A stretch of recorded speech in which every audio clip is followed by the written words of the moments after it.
physical contact. That's the first time I've ever felt that, for the most part, from an opposite gender. Now I'm in love.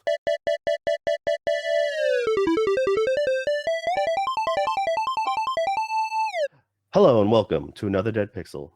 We're a podcast about games, anime, entertainment, life, a little bit of everything in between. I'm your host today, Joe, and with me, the person who auditioned as mocap for Stellar Blade, but was denied because his acting was just a little too real. Nick, how you doing? Doing good. Um yeah,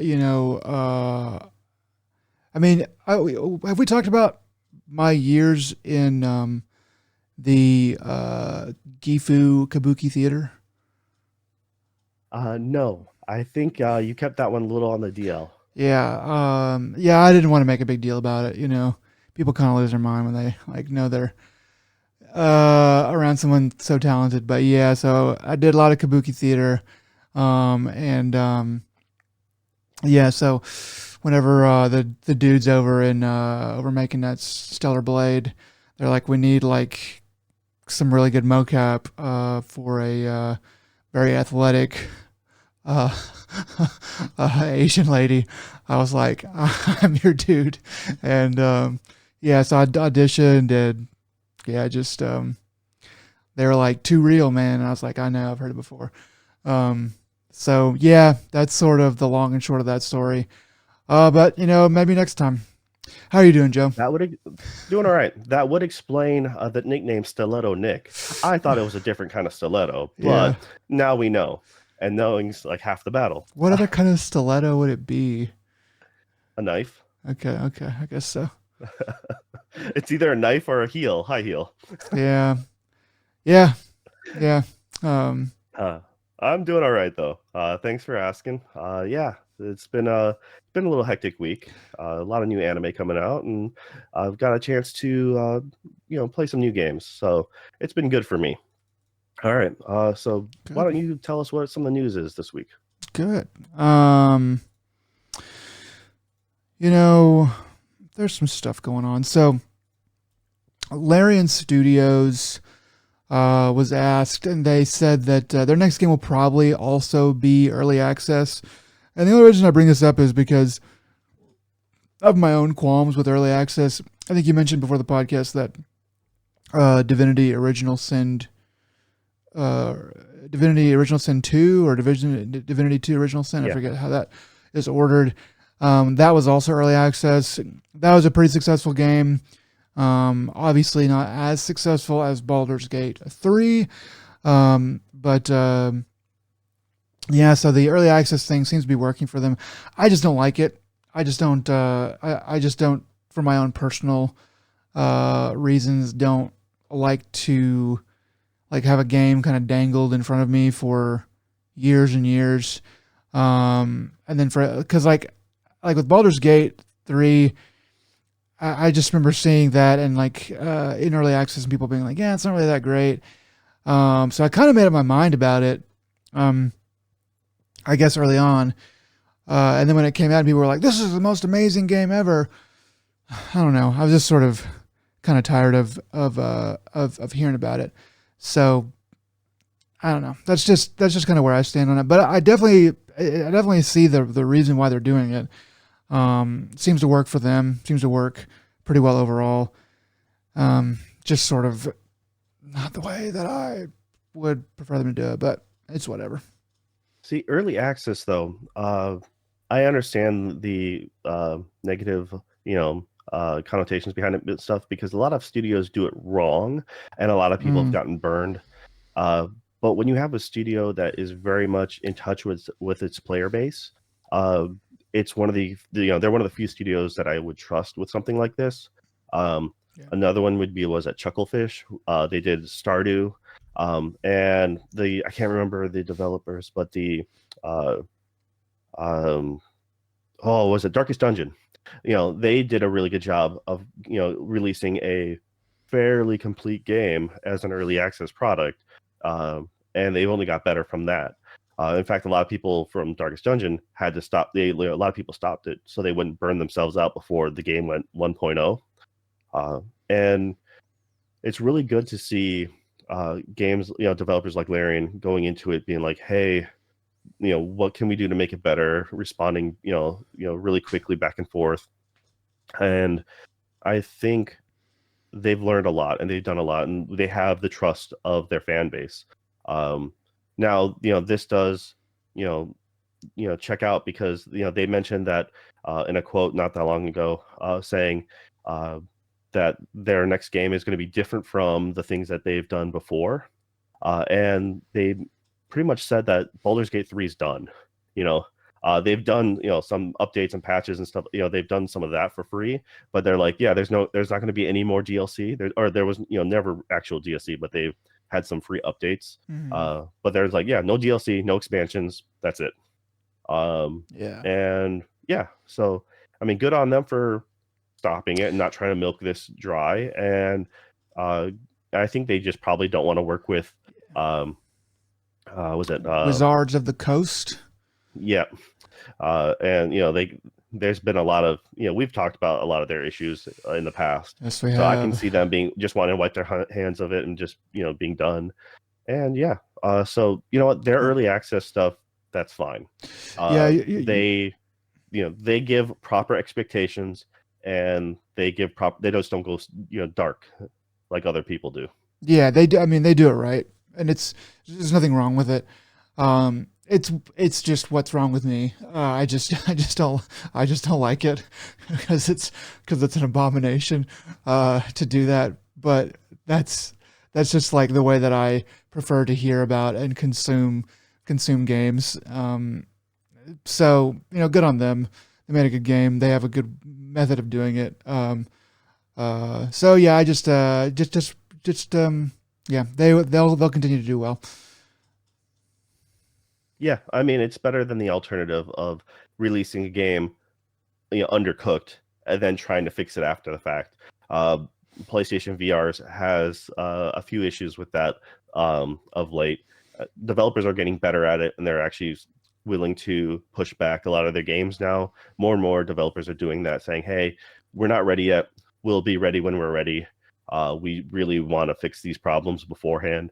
And some people are getting upset because certain games have been pushed back multiple times, but at the same time, it's far better than releasing a like I said, a half-baked product and then having the reviews be mediocre at best, and then be like, oh yeah, we've gotten good now, this game is good 3 months down the road.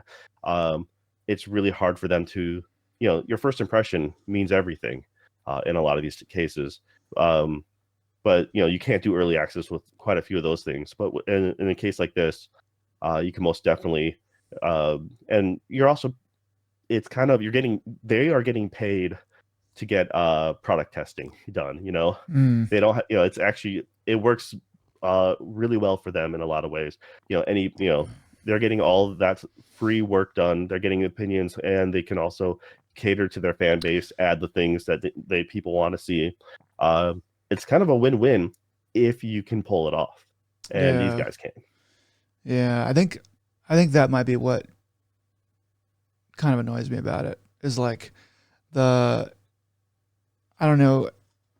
With early access, you're paying less, right? You're paying a lot less, um, but you're also getting sort of like, but Actually, a lot of times nowadays, early access, you're paying the base game. I mean, sometimes and see it might that be a little bit. I really don't like, but because like I just don't know why. Well, I personally I would never want to pay money for something that is truly incomplete. That is like knowingly incomplete.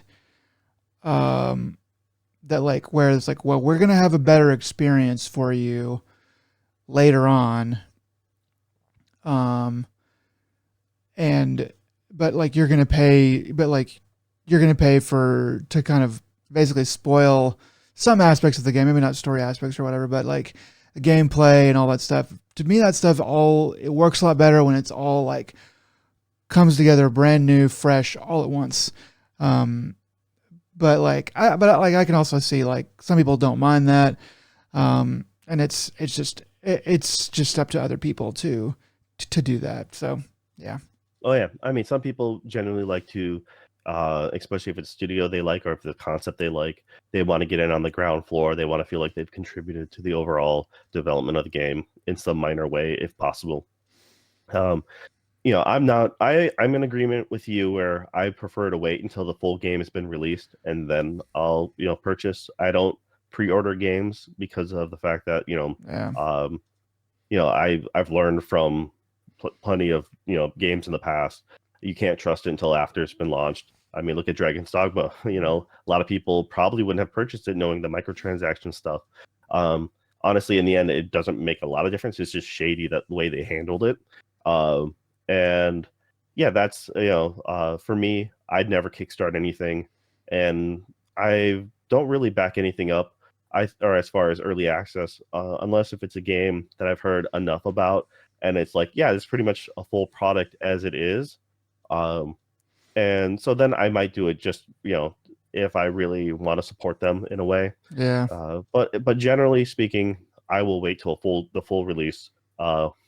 And even especially nowadays after that, to see how it comes out because you don't want a cyberpunk situation, where you have to wait, a year plus before the game is completely, Yeah, complete. that's the worst when a game comes out completely busted for full price, and you have to literally wait a year or more to get the correct experience, which is a totally different thing.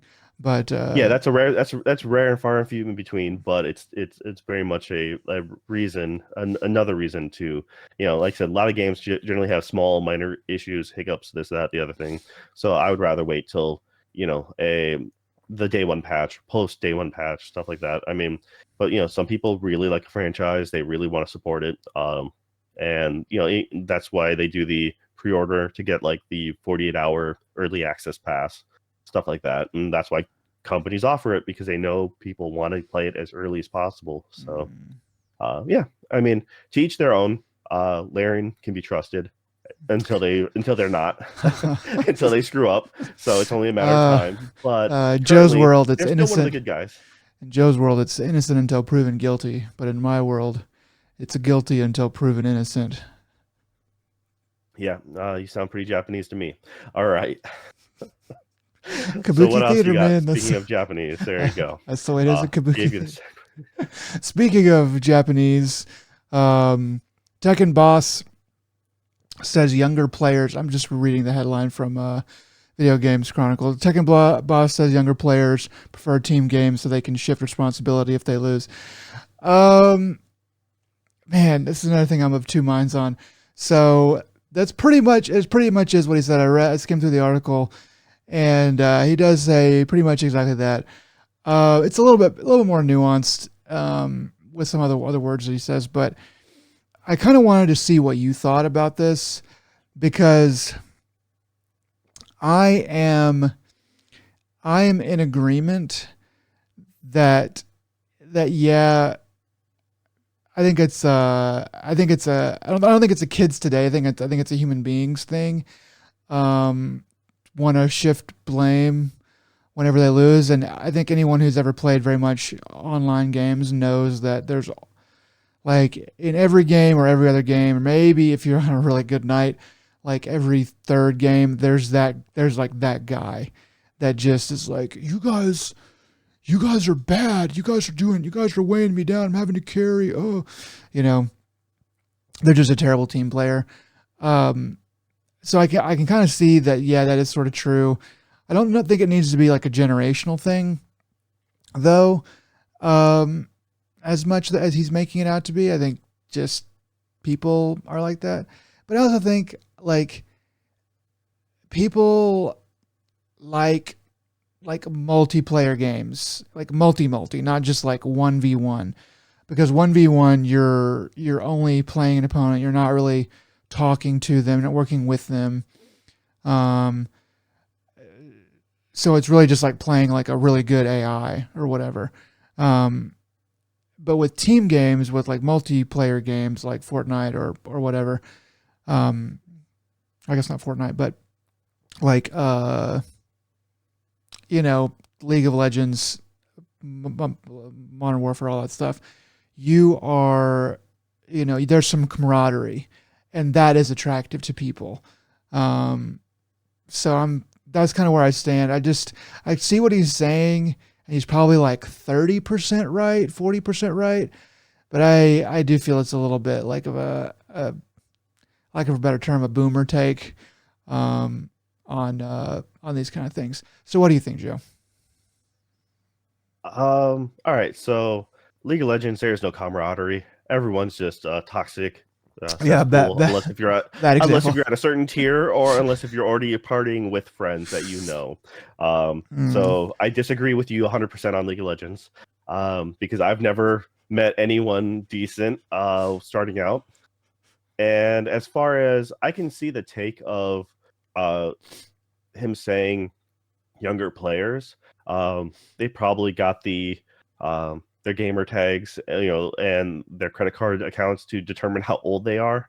But I can see younger players wanting to play yeah. more multiplayer, while older players, at least like myself and Jaded, will only play with myself because therefore, like one on one, so there I don't have anyone to blame and to disappoint. Because guaranteed, if I'm in a team battle, I am the weakest link. So, Yeah. um, yeah, I like I said, I agree with you that it's not 100%. I would say though, unlike your 30%, I would be more like 70%. So I'm on the opposite side of that 50. I would say it's like 70%. I can see it being. Now the question is, what do you consider young?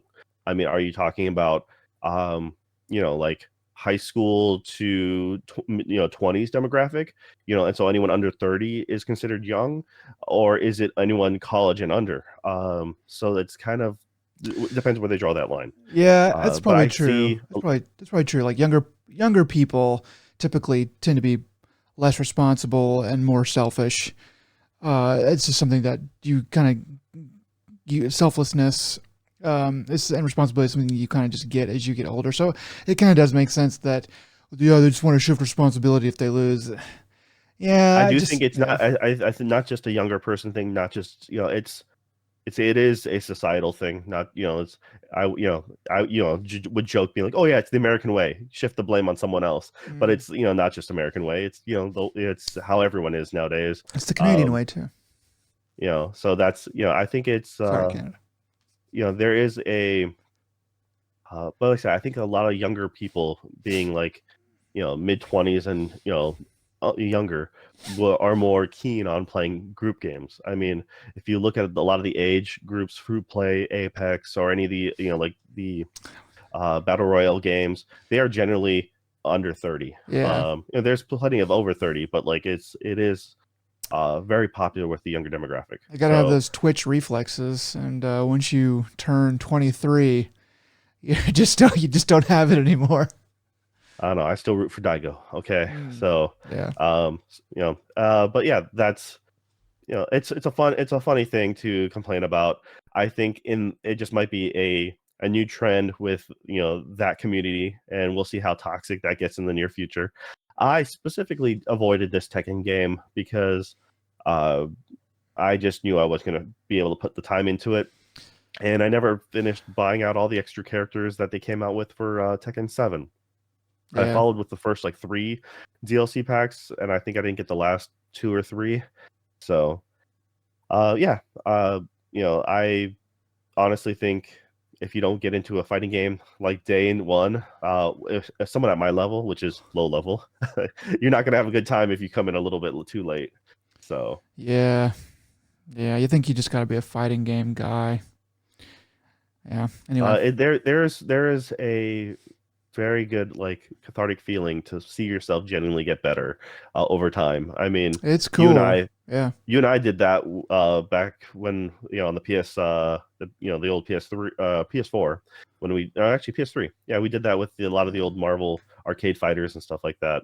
And we were about the same level, and we did notice ourselves getting better over time. Yeah. It's good to have someone at your skill level, that's not just someone just stomping all over you. And it is better than fighting AI because you literally it is a huge difference. You can beat the computer at a certain point very confidently, Yeah. but then you just realize um, another player will think completely different, and whether it's the best way or maybe it's a completely incorrect way, but they can still win, and you just it really keeps you on your toes.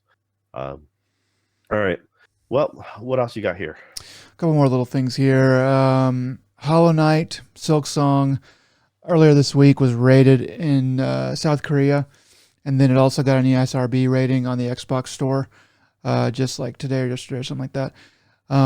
So I was under the impression that this game's been in development for 5 years now, and people have been wondering when the heck it was going to come out, and there's not been a release date announced yet, so people are still kind of guessing at when it might be coming. The Kotaku article, it's like more of a video, but the Kotaku video that I saw, the person on there said that it would. They said it would be cool if it came out in 2024. That's pretty much literally what they said. So I don't want to say that they're saying it's coming out in 2024, but like with all this kind of stuff floating around, I think because you were saying that there's some promotion of it as well.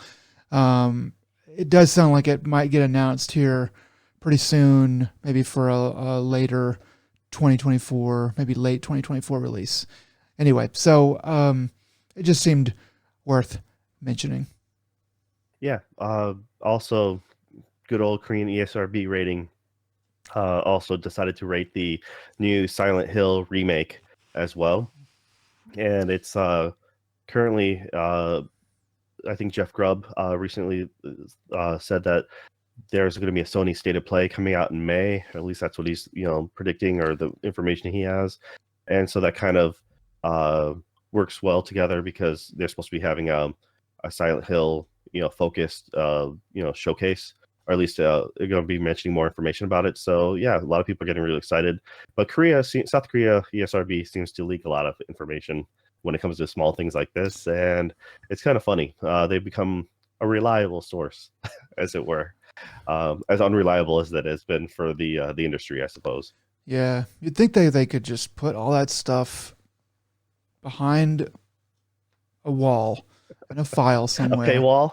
Behind a paywall. If you want to know the rating, we got the rating. If you want to know it, you have to pay money before the game comes out. Anyway, Korean Patreon. Yeah, Patreon. Okay, that's that. So the last thing is it's not small, it's big, but you and I talked about it before the cast, and kind of decided that don't have enough background in it to go and give a deep opinion on it. But IGN just released a pretty big article today on Life is Strange.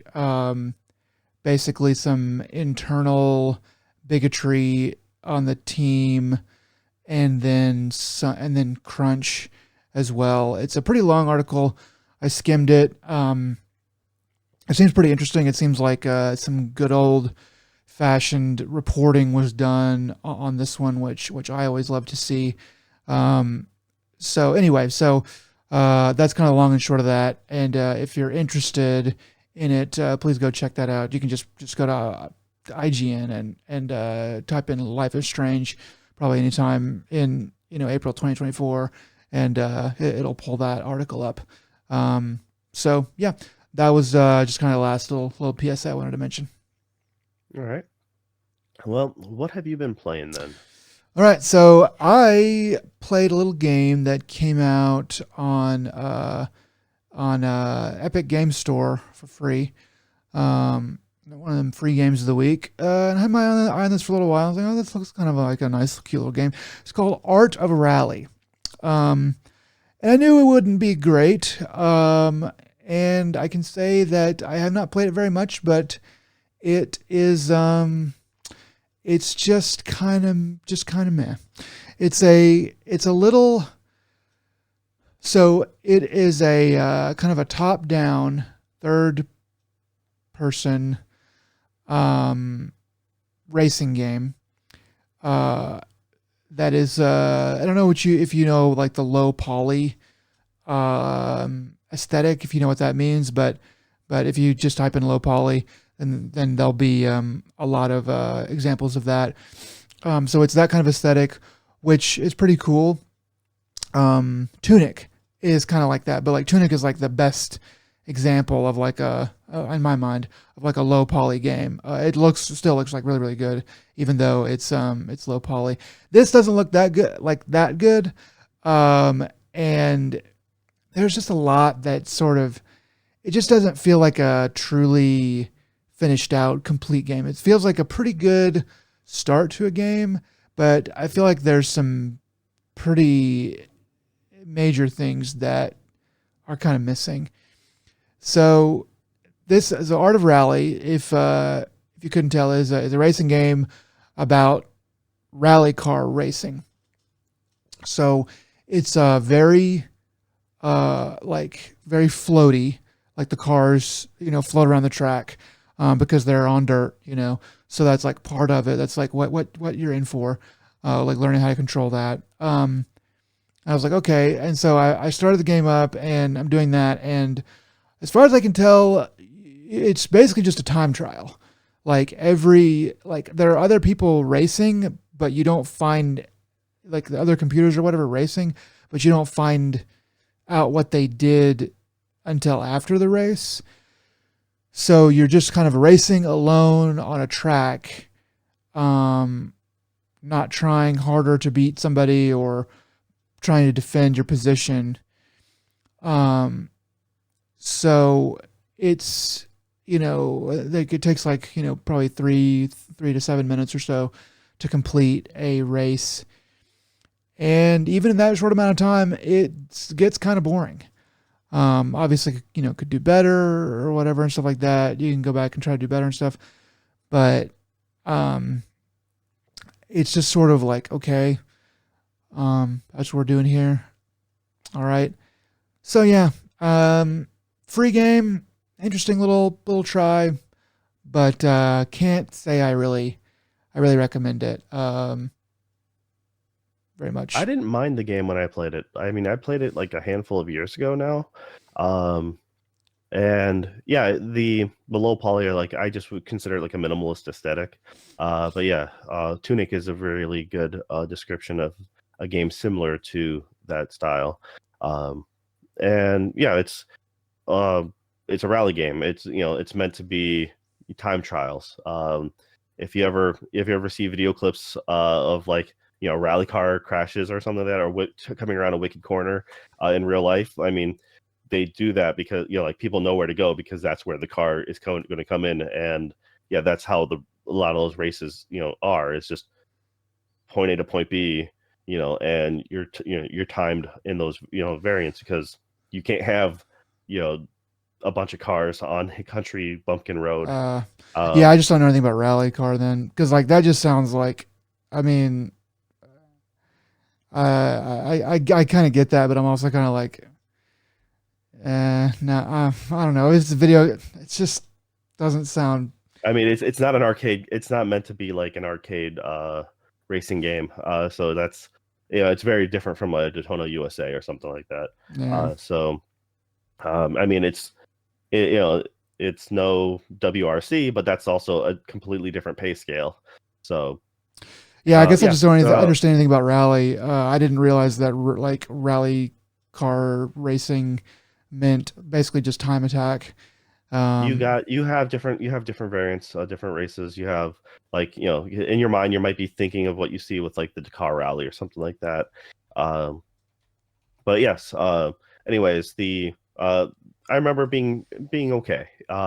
It wasn't like groundbreaking, but it was a simple game. The price wasn't very much. Um, I don't know. It was like I would say it's okay. Maybe for if I had to free, give it a number. you might as well try it. Well, I Yeah. mean, I've had this game on multiple platforms because for one reason or another, and I would say it's probably like like a 6, but it's not free on Epic anymore, but they've given it out multiple times, I believe. Okay. I know I played it on Xbox originally. So, yeah, it's an alright game. I mean, like I said, it's if you're expecting Gran Turismo, that is not, or No, Forza, no, so it's definitely. uh I knew it wouldn't be on that level, but I don't know. It's like it's a little bit maybe too relaxing for me. Which if you want a good like relaxing sort of maybe a little bit mindless racing game, then that might be for you. But it's just a little bit too chill for me. I needed a little bit something a little bit more. I think the game you're looking for is Roundabout. I think that's the kind of car game you're into. Mm. You should look up that when you get a free time. But yeah, all right. Let's see. I've recently started playing. I have a weekly game that I play with some friends, and so I recently started playing with one of my buddies, Dead Island 2, because that came to Game Pass not that long ago, and we also have a history of trying to. We play a lot of zombie games together. We've tried playing Dead Island originally when it first came out for the 360, and we played it internationally at the same time, and that was a nightmare. So many levels. Um, so going from that to this, and remembering how bad the previous experience was, and we played that one multiple times. Like we started from scratch multiple times. I'll put it that way. Um, Dead Island 2 is really good when you compare it to the Dead Island 1. I But remember also hearing it's that. you know, they've gotten a lot better at, pretty much the development team's gotten a lot better at making those type of games. Uh, it's fun. I say it's probably better with a friend than it is solo. Uh, but yeah, it's if you just want a good time, kicking a bunch of zombies to death because you don't want to waste your stamina. That's great. Uh, Granted, if you're not a fan of, like most zombie games, weapons break, have a durability meter. Um, but this is also one of the games that does crafting to a silly extent of I'm going to hook up a propane tank essentially or acetylene torch tank to my machete and make my flamethrower blade, or like a bunch of batteries and uh make my little shiv into a electric shiv, stuff like Uh, that. It's all right. Good silly fun. um yeah, I'm not quite sure. I haven't gotten too far into it yet, so I haven't really delved down the tech tree and seeing how things level or anything like that. I'm just still in early stages, so I'm looking forward to it though. Like I said, it's out of all the other zombie games, it's pretty decent. I think I at this point I'm prefer um, Dying Light and Dying Light 2 better, but at the same time, um, kind of a different game. Like this is much more of a slow paced game, because Dying Light's all about the parkour, and once again, great game to play with friends. So I highly recommend that one as well. But yeah, if you have Game Pass, go ahead and give this a shot because it's free. It's a good price to pay. I mean, or it's included with your monthly subscription. So, all right. And outside of that, I finally got myself around to starting to play Marvel's Spider-Man 2. So, I mean, it's been a while since I played the last one, the Miles Morales expansion or Mm.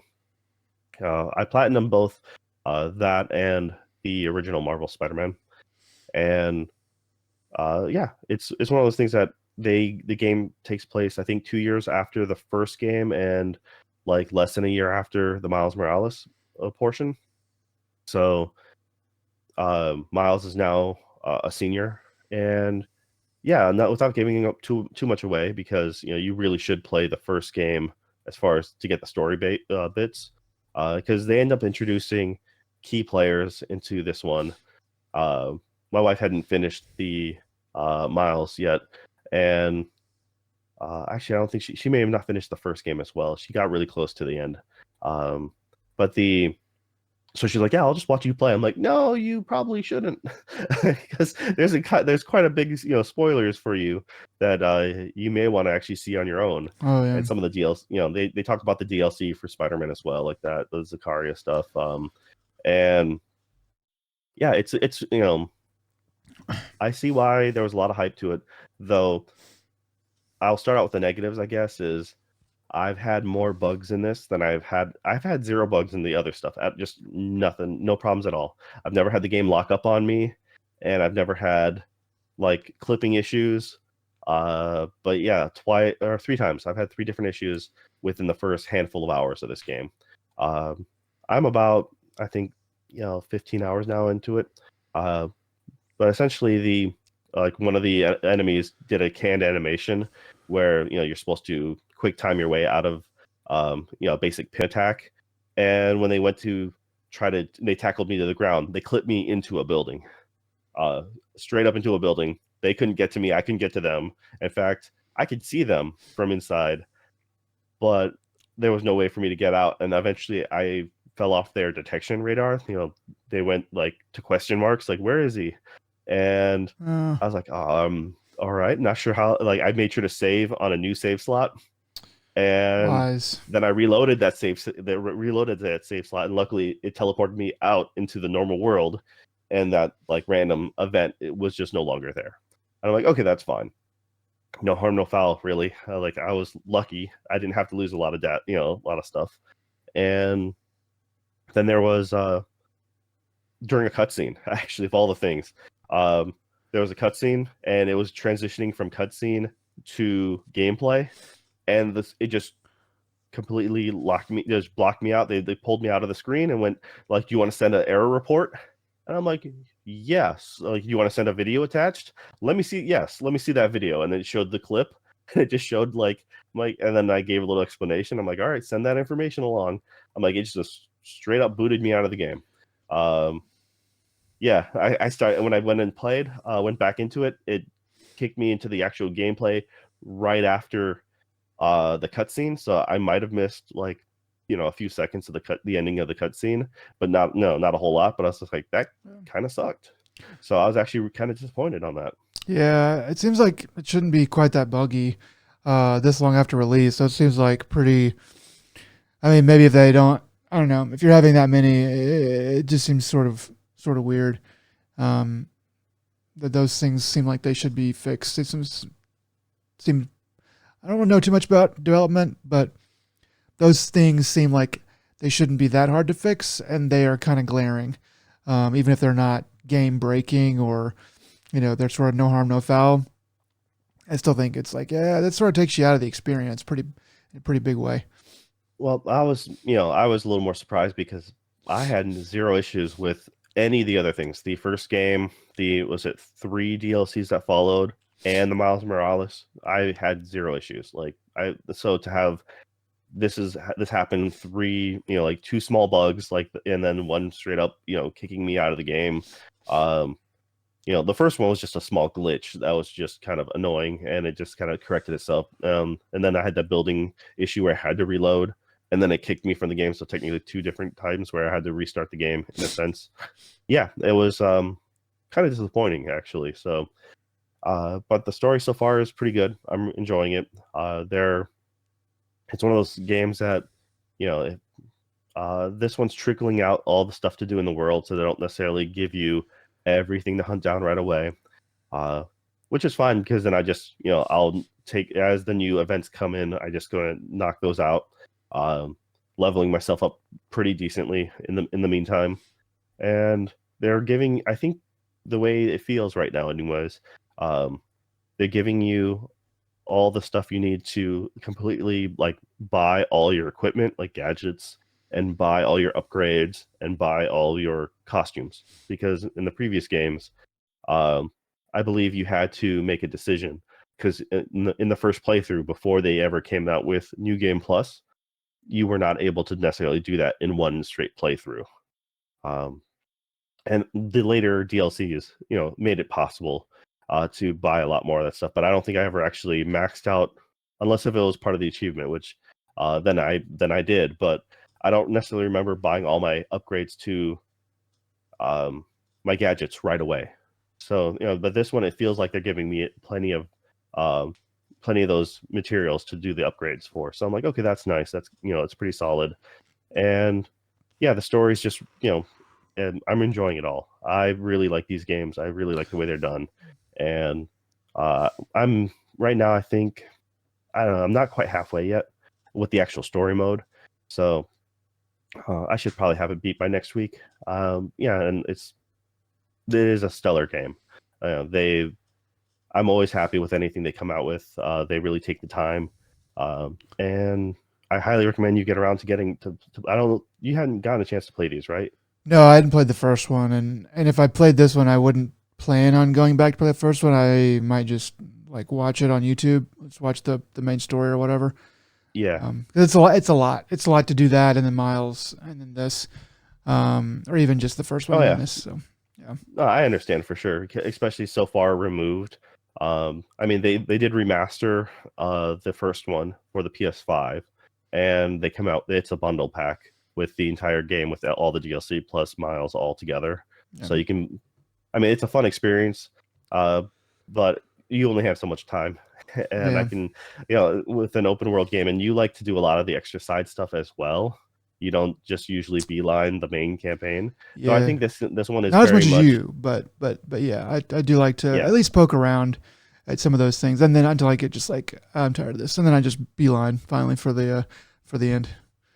The one thing I'd say is they don't in the original game they had a really good like messaging app service. It was essentially like their version of like Twitter or Facebook or something like that, where people would be posting and you can read the comments of stuff he's done or people's opinions, and he'll respond back to them on the social media feed. This one, they kind of took that away, and they've just kind of given a few random missions here and there that people post up to, and it's not been as many as I was expecting. They're kind of trickling it very far and few between. Um, I've had maybe like four of them, or four or five of them so far, and two of them were good. The other two or three were just like so. Um, so it's like that was a little disappointing. But Miles's side stories are pretty good. They do have specific character specific events. So they do the GTA thing where you can switch between characters, pretty much seamlessly.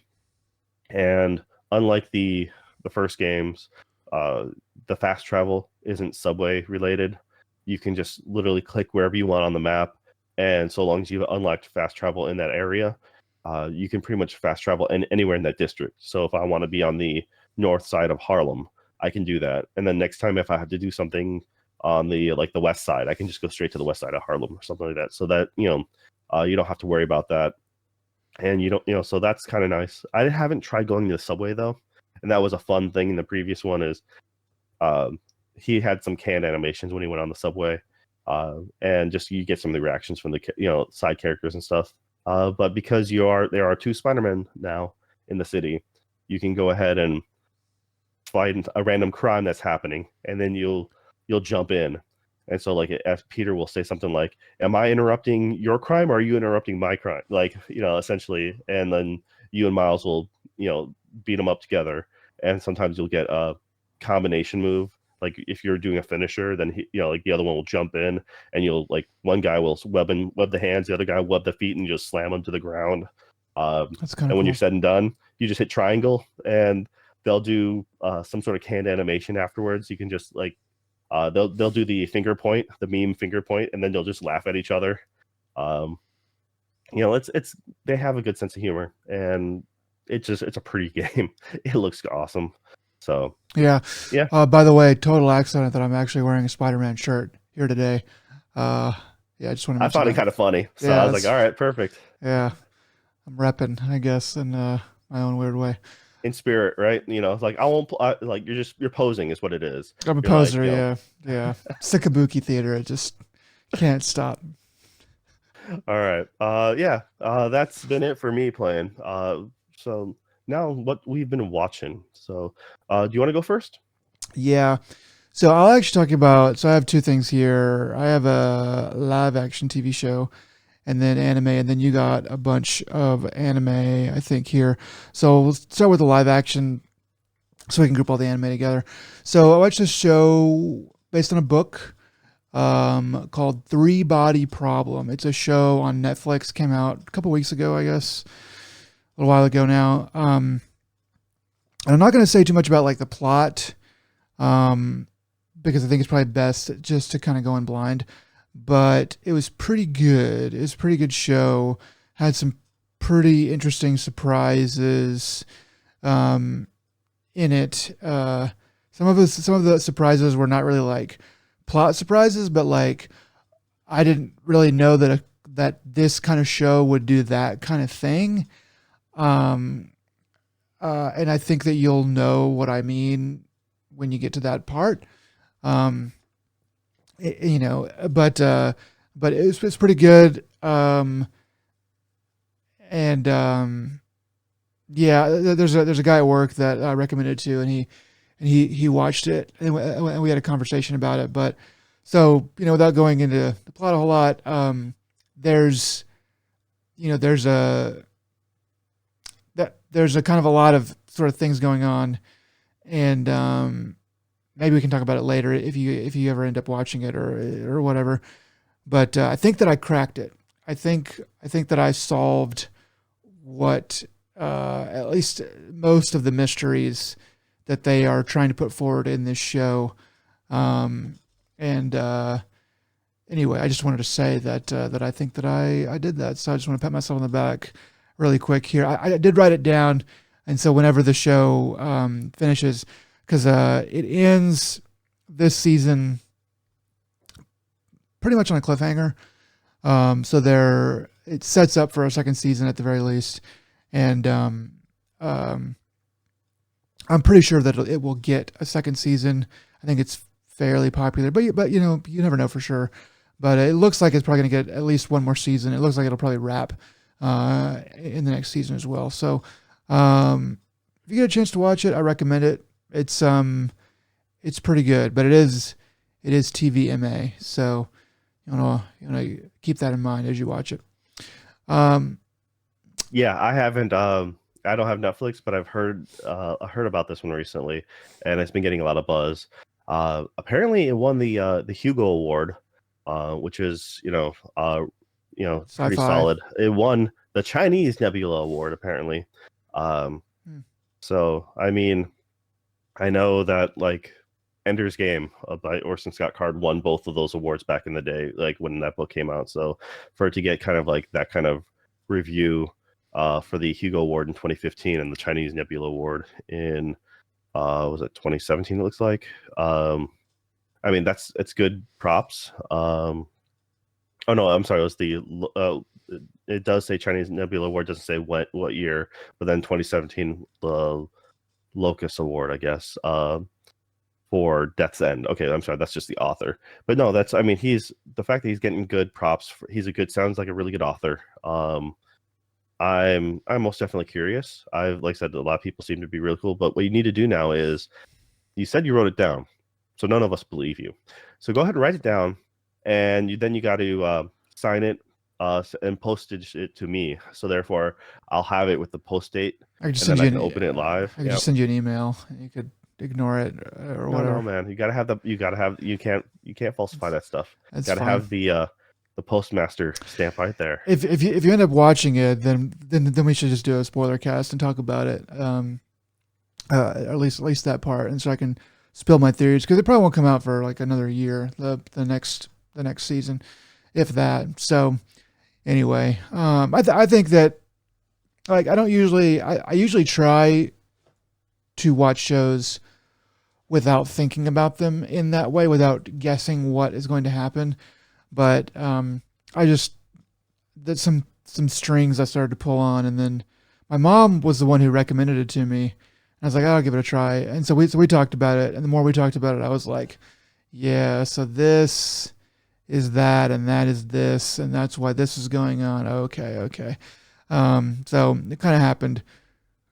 It kind of happened naturally. I could be wrong. I kind of hope I am, just so it's a surprise to me too. But I'm pretty sure I'm not. Anyway, so that's Three Body Problem. You should watch it if you get a chance. But the other show that I watched a little bit of is Apothecary Diaries, which you've been recommending to me for a little while now.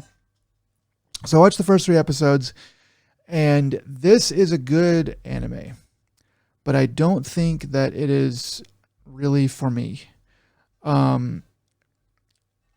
The animation's good, story's good, um, and the the concept is good. Um, it reminds me of like a uh, I don't know if this is the right dynasty, but it's like House MD set in the Qing dynasty or whatever Chinese dynasty that they're in. Um, it it's a bit of a, like a diagnosis kind of show. Like that's kind of where the mystery is. Um, so that aspect is kind of cool, and then the fact that it's set in that time period is kind of cool. There's also some interesting stuff with like the main character being an outsider, um, and so she doesn't understand the way that the inner chamber works, but people in the inner chamber don't understand the way that the real world works. And so there's like a nice little, they're kind of a, it's kind of a like, there's like the main character who's a foil for everybody in the inner chamber, and everyone in the inner chamber is a foil for the main character. So that kind of creates some interesting dynamics as well. Um, but like, there's just something that's just not quite catching uh, me about it. I think that the main character is fine, is good, but I'm not really attached to them, and I don't feel really any attachment, any immediate interest in really any of the side characters either. So, so I'm not gonna say like I'm not gonna sit here and say that I'm not gonna watch any more of it, but that's sort of where I stand right now. It's like, okay, good show, but I'm gonna see if there's something else that's gonna pique my interest a bit more. All right. I mean, yeah, like I said, I always recommend giving a 3 episode shot. And I mean, since the whole season is done now, I can see also it being more tedious to go through 24 episodes. And I believe they've confirmed a season 2. So, not wanting to try to chase that, especially since there's the new season coming out of all the new anime. And It's still probably one of the top 3 anime of last season. Well, it was actually stellar even before that because it was lasted 2 seasons. So, or two but through yeah, two, yeah, yeah. I may still power through a little bit more, because yeah, but it's definitely not going to be my sit down and watch. I'll probably, if I watch any more of it, I'll have it in the background while I cook or something like that, with a little bit less focus on it. But definitely not bad. Definitely not bad. It's very good. In really all the ways that you want anime to be good. I think there's just for me a little spark that's not quite there, but good anime.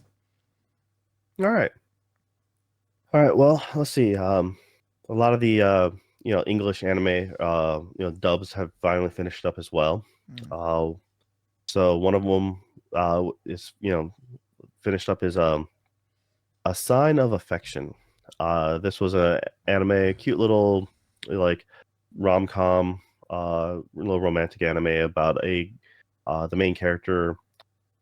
She's hearing impaired. She's completely deaf, and it's essentially her going to university and falling for her first love. Um, he happened, it's cute, it's funny, but it's not great, I guess. I mean, the anime or the art style looks good, and for what it is, and they do a lot of internal monologuing for her, which is great. Um, there is a lot of texting back and forth. So there's also sequences like surprise amount of reading, but my biggest problem with when it comes to something like this is you take quote unquote normal plain girl or and then throw in the good looking counterpart uh, who gets away with more than most people would because it's like um, the like hot to socially awkward ratio is so different. So because he's hot enough, he gets away with just randomly touching someone's head, like head pats and stuff, and like she's like physical contact. That's the first time I've ever felt that for the most part from an opposite gender. Now I'm in love, but also because he looks great. I'm like, if it was some average plain person who just random, like no one randomly does that, Sort of because true that's to life. assault. Um, Sort of true to life, though. I mean, if you're good looking, you can kind of get away with. yeah, Yeah. for sure. I mean, the difference between a compliment and sexual harassment is whether or not you look good enough Is like a to the person. 7. It's like, yeah, a 6 and a 7. So yeah, whether or not HR gets called, Yeah. is based off a basic compliment. Um, but yeah, that's kind of it's a unique story. There's you know just to kind of see what it's like in that world. Um, funny enough, there's a early mission side quest in the Spider-Man, where one of his friends, you actually get to play as them, and they are also hearing impaired. They're like pretty deaf, so everything's you're playing as them, and everything is muffled. But you can, you really feel the vibration haptics in the controller as you're Mm. running through and as you're doing things. But you're seeing things in their mind, and like so as emoticons essentially. So whether or not they're nervous or excited or something surprises them, so it's kind of a neat experience there too. But this was an okay anime. The A Sign of Affection. Now I'm kind of there's another one this season that's kind of like replacing it in my opinion, and that's A Condition Called Love. Only one episode's out yet so far, only in Japanese, and this one is you got the hot playboy looking guy and the average looking girl. I think she's drawn well. They make her look cute as a normal person, but the thing is, she is completely like she was never interested in love. So she refers to herself as a kind of robotic in a lot of ways. So she's just that kind of concept doesn't really an understanding is out of her realm. Now the guy, he is very much the ikemen, like the hot looking guy. Um, he has his ears pierced, and for some reason it bothers the crap out of me, like way more than it probably should. But I'm like, he's a high schooler in Japan. There's no way he's gonna get away with red earrings in the middle of class. No way in hell. Uh, having taught in Japan, there's no way the teacher is just gonna let him out. Yeah, the red earrings are Um, kind of annoying. and now so it's funny because he comes on. He's also it's for him. He is that super But he has like long hair, slightly long hair, which is well also that probably would not get away only for the with. first little bit. That also irritated me, but that's gone within the first 10 minutes. Okay. But he also comes on super hard, but also he has almost that immature concept of like true love kind of deal. Like Uh, it's so he's also kind of on the spectrum in a way. So uh, yeah, uh, it's kind of a weird one, but at least the girls come has enough sense to be like, hey, he tries to change himself for her, and she's like, don't just do like be happy for you. Don't try to change. So she has the common sense like that, and the fact that she speaks up, I like that, because there's too many uh any rom-com or any like even movie in the US as well. It's like all that stuff is like, no, you gotta change everything about you. You gotta try to bend over backwards to be the ideal person. And so they kind of bring some of that up. I'm hopeful. So far, I think I like this one better than A Sign of Affection. So for anyone who's seen hmm, the previous, like or Sign of Affection, then if you like that, then you'll probably like this, is what I'm saying. So a condition called love. Only one episode out yet, so I'll touch back on it later when a few more episodes are out. But right now, I'm optimistic, I guess. okay. So, dude, there's a weird one now. So I've expressed my hate for Japanese CG. Like their anime, CG and anime is generally pretty terrible.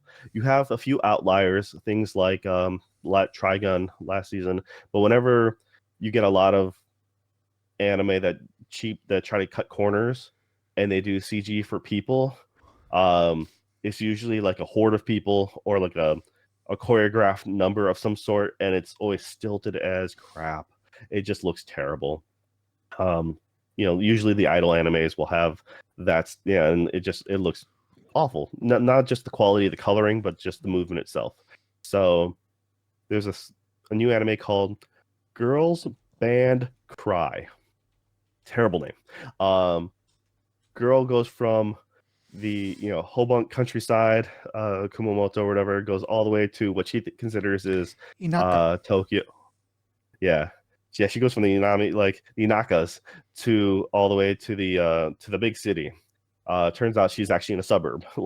Then she's having to be reminded, hey, this isn't you're not in Tokyo. You're in the suburb. You- Um yeah. you're not in a It's small pond anymore. You're in a medium pond, or maybe a but medium small anyways, pond. for her it's Tokyo Oh, adjacent, so dude, she the thinks it's CG Tokyo. does look pretty Um meh. Oh, sometimes but it's all right. so it was really awkward at first, but the thing is it's very smooth animation. Like it's they had I don't know if it's 60 frames necessarily, but it is very they do a lot more motions that are like comic relief traps. You'll have overreacting, you know, jumping or moving really fast, and yeah, it looks awkward and it's cringy, but at the same time, it's done way better than anything has been done before in this kind of realm for the average mainstream. So it's kind of if this is the next step in the evolution, as it were, to Japanese CGA, I'm kind of okay with it. It can always get better by far, but this is I feel I haven't even finished the first episode of this one yet. I was watching it before we met up, and it yeah, it's okay, I guess. I mean, now as far as the actual quality of the content, I'm not sure. It depends on the music. Um, it seems to have more of a rock theme, so I'm like, hey, I'll give it a few episodes. But it's just one of those things that it's interesting to watch just for the animation at this point, and I'm kind of curious to see how it plays out. If it's not just if the quality stays the same or they maintain it. So yeah, once again, I'm kind of hopeful for the future of CG in Japan. It's still going to take a while, but before it gets really good. But at least it looks like if this is the sign of what to come, it's getting better. So that's kind of why I bring it up. All right, another episode one that just recently came out was um, Re Monster, Re colon Monster. You know, a lot of times they use the re life and stuff like that. Uh, as a reincarnation, isekai, this, that, the other thing. So this case, it's a little bit of both. Guy gets isekai, reincarnated into a new life after he was murdered in his previous one, um, and he comes back as a goblin.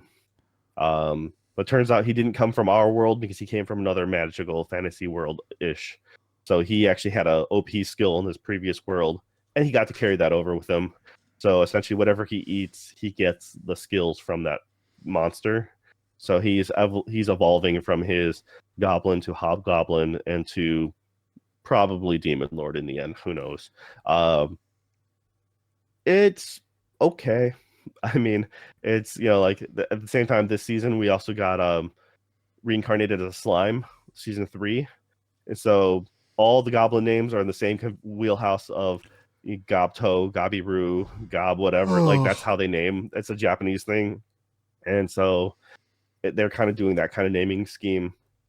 Still too early to tell whether that's really good, but if you just want kind of like a mindless don't they isekai filler, don't they just get annoyed with that? Don't they just get tired of that?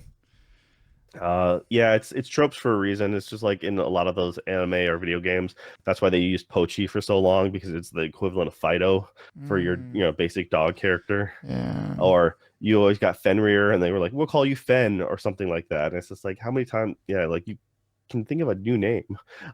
It doesn't have to have the connection to the original. You can just name it whatever you want. Um, but yeah, then again, you have every Pokemon saying its own darn name. So I it mean, is a thing. Squirtle. Yeah. Yeah. So all right, we have I forgot to mention I finished up I don't know if I mentioned it last time or not. So Sasaki and Peeps finished up at least in the English as well. Hmm. Um so that one ends completely on a cliffhanger. It doesn't even, hide the fact that it's like I think you like mentioned that. Yeah. okay, I might have. I watched it. Well, see, I watched it in Japanese originally, and then my wife was watching it in English. Ah. So I got to see it twice. But they did get announced for season two, so that's good. Not sure exactly when that's coming out, but hey, more of that's pretty awesome. They are pretty good. A buddy of mine's reading the books. Um, Pretty spot on for the most part.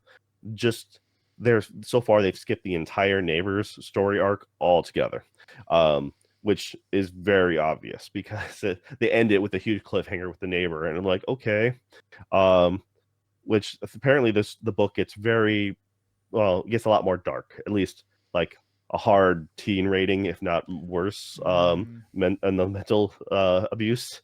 So we're not sure exactly how or what like they'll talk about.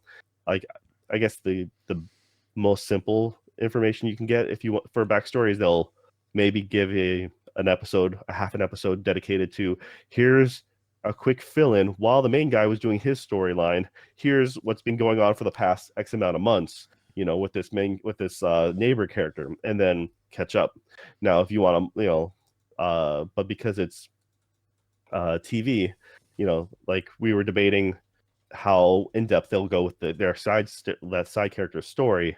I'm like, well, the best bet then is to do like an online episode or an OVA type of thing or ONA, and then just sell it as a standalone, like special DVD. That way they can be as detailed, explicit as they want, as it were, and then just do that one episode fully dedicated to that person, their story, everything up until now, and really understand because why this person becomes like twisted, as it were. Yeah, that would be probably the ideal outcome. But anyways, everything else seems to be pretty on point from what my buddy was telling me from the books, so that's good to hear. And now there's just a couple more things I was going to mention real quick on. One of which is I did mention it, I believe, last time as well. As a reincarnated aristocrat, I'll use my appraisal skill to rise in the world. Um, I happened to come across this manga, I'd say like 6 months ago, mm. and I enjoyed it, and I was surprised to see it got an anime. And it's decent. I mean, it's only episode one so far, but they seem to be pretty on point with it. The quality animation looks good, pretty close to the source material, but it's only episode one, so you can't really go wrong with that. Um, it's enjoyable. It's not a must watch, but it's a fun watch. Have it on the background, as it were. And this Hmm. other one, they dropped 2 episodes in a day, at least on the streaming service that I watch it on. Okay. So it seemed to have been some like it was really odd because they dropped a single episode, then later that evening they dropped a second one. It's called what again? So we're like, so this one is for an archdemon's dilemma: how to love your elf bride. So essentially, Okay. fantasy world, sorcerers exist, and they're looked at as more or less powerful and threatening people. Um, and so this guy lives by himself, has a huge castle, and he's just he just lives a solitary life. He happens to find out that the archdemons or like these other guys died. Like this high powerful council died, and they're pretty much auctioning off all. Oh. Okay, let's see. Okay. I can hear you now. All right. Hopefully I come back in. Okay. There There you you go. go. Looks like There I'm you go. back. Yeah. Yeah. All right. All right. Yeah. Oh, just I'll just interject real quick. One of the so most of the time I see this titled "An Archdemon's Dilemma: How to Love Your Elf Bride." But one of the things has it "How to Love Your Slave Elf Bride." Uh, Yep, that catches. okay, Um, okay, I'm tracks. just going with the anime episode, the anime title. I just So maybe the wondering, manga. kind of wondering why that one is different, but a little bit of an outlier. Everything else is that, but okay. So, Well, they s- don't like to use the word slave in the titles of anime. yeah. We found this out with the last one with the chain soldier when Uh, it's like the Mato slave, like so they completely the U.S. one they edited out the name slave altogether. That is a little bit more Um, of a touchy word, yeah, over here. yeah. So Anyway, I all just wanted right, to point that out. Okay, you go on. all right. Well, since I got cut there, so I'm not sure if you'll edit that out or whatnot. So, what I'll do is, yeah. The anyways in this one, once again, it's the Archdemon's Dilemma: How to Love Your Elf Bride. The Because this higher group of demons, archdemons, they like got killed off, so they're auctioning out all their stuff, and the main character is brought by a associate, like a friend, to the auction, and he happens to see the elf, what having being on the auction block. So he immediately, I think they asked for like 10 grand. So he's like, "I'll give 1 million," and straight up just buys her because it's love at first sight. Uh, and his entire like, What are we teaching? uh, yeah, right. Well, you know, we've determined that from your time with the Shield Hero that you support slavery. You should try I think we have. slavery. That is the all-time. That is the all-time screenshot. Oh my gosh. I'm sorry. Go So on. yeah, no, it's fine. Uh, because he's been by himself for so long, he's socially awkward. And every time he wants to try to give a compliment or say something nice, he comes off sounding like a tool, essentially. And he then internally hates himself for he's like, why can't I just be normal, or why can't I just say a nice thing? And the animation actually changes quite a bit. Like sometimes they'll do like a chibi art style, and it kind of gives me like, I don't know, old 2000s or like even a little bit of like late 90s, you know, aesthetic. Like just kind of every now and then it just reminds me of that. So they're juxtaposing between his his harsh attitude and then these like internal monologues. But so far it seems all right. Yeah, I've watched 2 episodes now and it's funny enough. uh Once again, I haven't seen anything that's been a straight up banger yet, but some of the bigger ones haven't come out yet, or I haven't had a chance to. Like just today, um a regular high school season 3 and reincarnated as a slime season 3, those are out. And Konosuba episode 2 just dropped. I'm actually going through season 2 still, so I'll be waiting on Konosuba for a while. So yeah, I Okay. have some other high hopeful ones, but I just wanted to give a quick first impressions on these, and there's so much more coming out, and there's quite a few of them that already happened. um so yeah, it's there's that one setup in Gifu, where we lived, so our hometown in Japan, yay. Yeah. um but I honestly I couldn't even finish, like I couldn't get through that episode. I was like, yeah, I'm just not ready for this. I'll deal with this later. It's just like every now and then you get an anime that's just kind of like the Hokkaido one, Hokkaido Gals. It's like Mm. we're the tourism board, and we're going to promote everything we can about our area and what makes us great. Please come and visit us and buy Spend money our here. confectionaries. Help our economy, please. Please. That's exactly how it feels, and that's this one. Like that one is a salad bowl of eccentricity. I think. Mm. But anyways, eccentrics. I think it might be. I forget now. I forget the name. But anyways, it's in Gifu. I'm pretty sure I saw my old apartment in the opening screenshot. So I'm like, I legitimately went, I think that's my apartment right there. That's crazy. Was uh, like, yeah, I used to, yeah. So it was just one of those. I want to watch it for that fact alone, just man, the weird connection. what's it called But again? there's Do a you salad remember? bowl of something, eccentrics maybe. Um, Yeah, so a solid yeah, bowl of eccentrics. It has a yeah. fandom. Um, So yeah, I mean, it, also Laid Back Camp and Euphor and the Sound of Euphorium or Sound Euphorium, both season threes are out. Um, I'm probably gonna do Laid Back Camp. Sound of Euphorium, unfortunately, I had never finished season 2, and I think there's a movie there I gotta watch too. So, but Laid Back Camp, if you ever got, I don't think you ever got around to watching it, but if you want to watch something chill, season 1 and 2, mhm. totally up there, real easy going. Um, After it's one of those things that you watch and like, I want to go camping now. I really don't, but I kind of do now. Yeah, camping is fun. It's also a lot of work, but I say camping's fun. The setup and setup and takedown, not so much. yeah, Uh, yeah. all Okay. right. Okay. Well, if you made it this far, we really appreciate it. Nick, what words of wisdom do you have for all the folks tonight? Always make sure that your kabuki slippers fit properly, because everything you do in kabuki theater starts with your feet. All right. What's your signature kabuki pose? That's a trade secret. Can't do that. All right. Well, thanks, y'all. Until next time, take it easy. Bye.